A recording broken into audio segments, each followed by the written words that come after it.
L'eau est extrême, le feu est dictatorial, l'huile est sans nuance.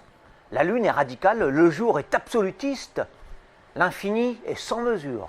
En effet, l'eau n'est pas de l'alcool, et si vous mettez la main dans le feu, ça ne la gèle pas, mais ça la brûle.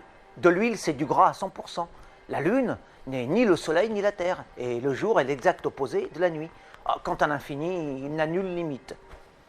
Ce sont là de pures évidences. De même, toute vérité, aussi banale soit-elle, est fatalement fondamentaliste, dès lors qu'il s'agit du réel.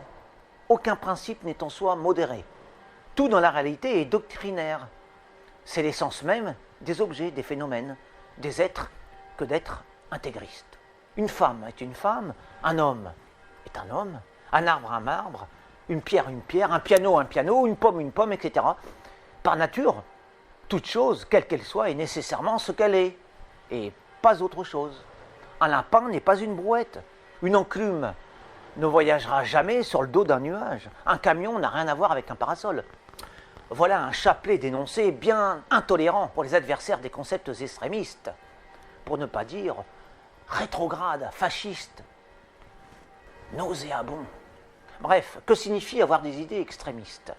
Ce qui est parfaitement vrai, ce qui est plein de justesse, ce qui est incontestable, et tout simplement ce qui est naturel, autrement dit, ce qui est créé selon des critères spécifiques, et toute factualité est ainsi, est forcément issu d'un fondement extrémiste.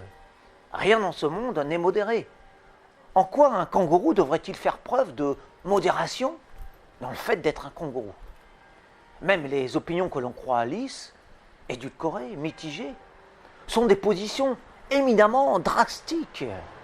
La tiédeur elle-même est totalitaire, en cela qu'elle n'incarne ni la glace, ni l'ébullition. Par conséquent, tout ce qui n'est pas extrême est obligatoirement mensonge, fausseté, erreur, illusion, irréalité. Comme tout ce qui existe dans l'univers, ma pensée est assurément extrémiste.